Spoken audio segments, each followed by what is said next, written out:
Assalamualaikum warahmatullahi wabarakatuh. Perkenalkan, nama saya Astri Dwi-Jayanti Suhandoko. Saya adalah dosen dari pendidikan guru sekolah dasar. Hal pertama yang hendak saya ungkapkan adalah selamat bergabung Bapak Ibu dalam forum guru pembelajar. Selamat karena Bapak Ibu menjadi salah satu dari 2,9 juta guru yang ikut mencerdaskan bangsa. Selamat karena Bapak Ibu menjadi salah satu dari 40% jumlah guru yang siap dengan teknologi. Sekali lagi saya ucapkan selamat untuk Bapak Ibu karena merasa tidak puas dengan ilmu yang dimiliki, sehingga Bapak Ibu terus bergerak dan menambah pengetahuan serta mengasah keterampilan untuk menjadi pendidik yang lebih baik.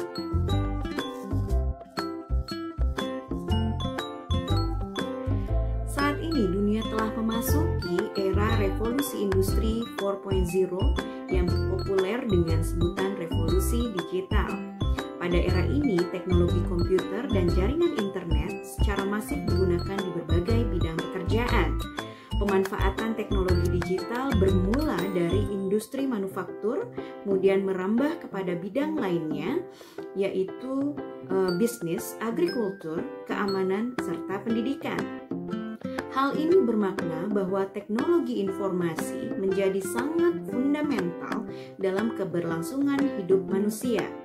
Adapun perkara kesiapan Indonesia dalam menghadapi era disrupsi ini terletak pada terbatasnya kapabilitas sumber daya manusia atau SDM memanfaatkan teknologi dalam bidang yang digeluti. Pengembangan kemampuan SDM terhadap teknologi erat kaitannya dengan pendidikan sepanjang hayat, baik yang bersinggungan dengan kurikulum maupun dengan sistem pengajaran. Dalam hal ini, guru sebagai pendidik, fasilitator, dan juga agen transfer teknologi menjadi tumpuan dalam menumbuhkan kompetensi di era 21 yang kita kenal dengan 4K. Kreativitas, berpikir kritis, komunikasi, dan juga kolaborasi. Tanggung jawab besar ini mendesak para guru untuk menguasai penerapan teknologi dalam pembelajaran dan juga pengajaran. Alih-alih memupuk 4K, banyak guru yang justru menolak untuk menggunakan teknologi dalam proses pembelajaran di kelas. Mereka merasa takut dan juga gamang dengan adanya kesenjangan digital, yakni keterampilan yang dimiliki dengan kemajuan teknologi yang begitu cepat, dan juga kesenjangan antara keterampilan yang dimiliki oleh guru dengan peserta didik, sehingga para guru bertahan dengan pengajaran tradisional dan mereka seminim mungkin untuk menerapkan teknologi. Kesenjangan digital ini dialami pula oleh guru-guru yang ada di Indonesia. Tercatat dalam survei Badan Pusat Statistik atau BPS terhadap 4.014 sekolah dari 34 provinsi, ditemukan bahwa proporsi guru yang mempunyai kualifikasi di bidang TIK untuk semua jenjang pendidikan hanya sebesar 10,10%, sedangkan proporsi peserta didik yang mengakses internet di sekolah untuk semua jenjang pendidikan terekam sebesar 33,67%. Nah, ini terlihat bahwa adanya perbedaan kriteria dan proporsi jumlah pengguna teknologi yang memang kita tidak bisa menutupi terdapatnya kesenjangan keterampilan menggunakan dan mengakses teknologi informasi yang dimiliki guru dan peserta didik. Terlepas kesenjangan digital yang dialami oleh banyak guru di Indonesia, seiring berjalannya waktu telah banyak artikel yang dimuat dalam jurnal nasional yang memaparkan bahwa didapati sekolah-sekolah yang secara gencar meningkatkan pemanfaatan teknologi informasi dalam proses pembelajaran di sekolah. Seperti halnya SMA Muhammadiyah di Tarakan, terdapat 27 guru yang berupaya untuk menggunakan laptop atau komputer untuk mempresentasikan materi pelajaran. 2 diantaranya menggunakan internet dan juga jejaring sosial untuk mencari sumber materi yang dibutuhkan. Begitupun juga dengan guru-guru di SMPN 2 Kawali Citerep yang secara terbuka menerima pelatihan dari dosen Universitas Padjadjaran. Sama halnya dengan salah satu guru matematika di SDN Kampelan Blora yang bersedia bekerja sama dengan mahasiswa UNSA untuk mengembangkan media pembelajaran interaktif matematika berbasis teknologi untuk kelas 4 SD.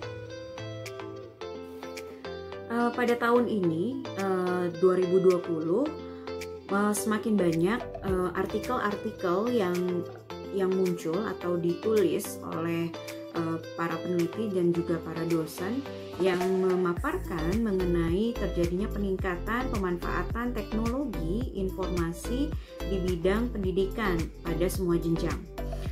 Karena pada tahun ini, seperti kita ketahui, mewabahnya COVID-19 baik di dunia maupun Indonesia mendorong pemerintah Indonesia baik di pusat maupun daerah untuk mengeluarkan kebijakan-kebijakan baru di dunia pendidikan.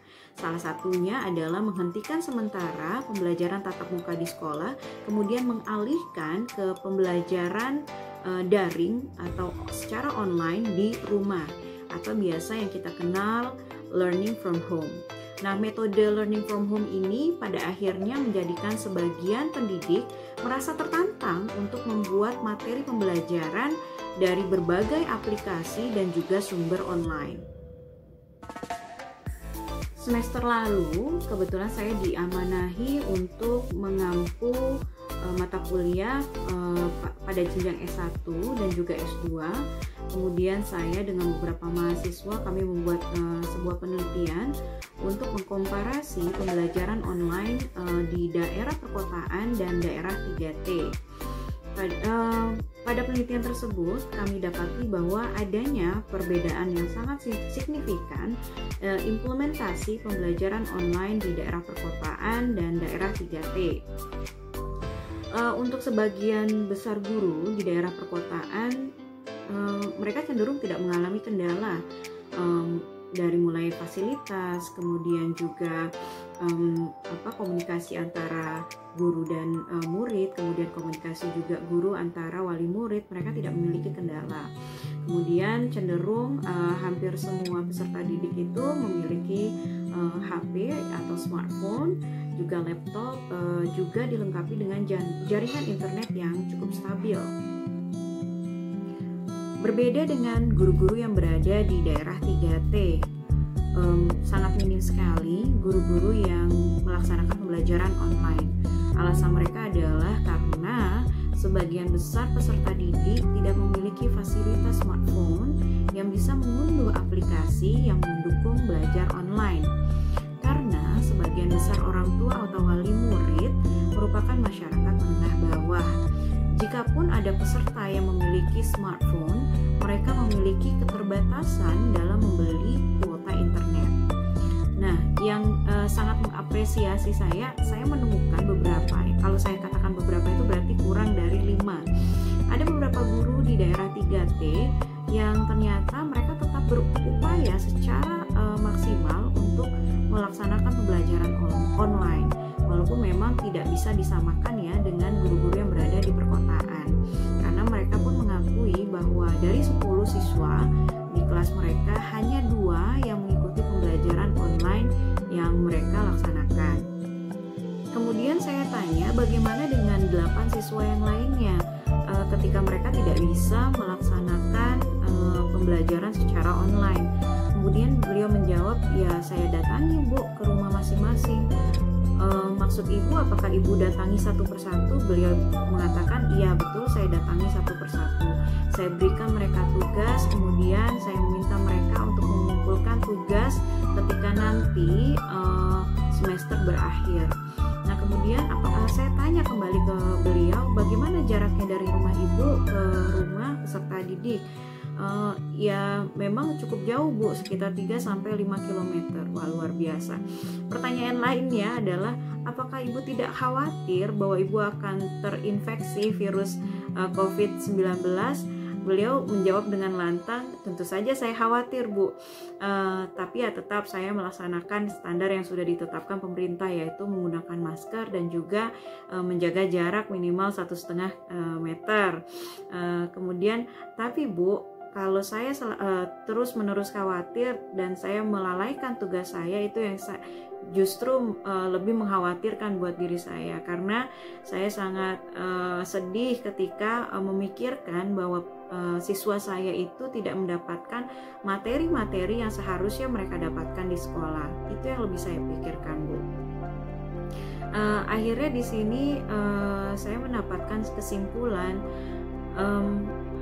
di luar sana saya sangat yakin bahwa masih banyak sekali guru-guru yang memiliki kepedulian dan juga motivasi yang sangat kuat dan juga semangat yang luar biasa untuk memberikan yang terbaik kepada murid-murid mereka, sehingga apapun yang terjadi, wabah apapun yang melanda Indonesia dan juga mungkin dunia, itu tidak menjadi halangan buat mereka, karena buat mereka memberikan yang terbaik kepada murid-murid itu adalah salah satu motivasi terbesar bagi mereka menjadi seorang guru. Ada beberapa kesimpulan yang kami bisa ambil dari penelitian ini. Yang pertama adalah bahwa revolusi industri 4.0 mendorong para guru untuk bersinggungan secara langsung dengan teknologi. Dalam konteks Indonesia, ternyata hal ini belum terimplementasi secara maksimal. Namun, dengan mewabahnya COVID-19 dan pelaksanaan pembelajaran daring, seolah dalam tanda kutip memaksa guru untuk wajib menguasai teknologi. Kemudian yang kedua adalah adanya kesenjangan implementasi pembelajaran online antara guru yang berada di kota dengan yang berada di daerah 3T. Hal ini dilandasi oleh perbedaan tingkat kesejahteraan peserta didik, yakni fasilitas yang dimiliki untuk pelaksanaan pembelajaran online. Kemudian yang terakhir adalah motivasi guru sangat berpengaruh dalam berhasil tidaknya pelaksanaan pembelajaran di rumah. Motivasi inilah yang perlu senantiasa dipupuk oleh para guru sehingga bisa memberikan yang terbaik bagi peserta didik. Demikian sedikit sharing dari saya, semoga bermanfaat dan salam sukses.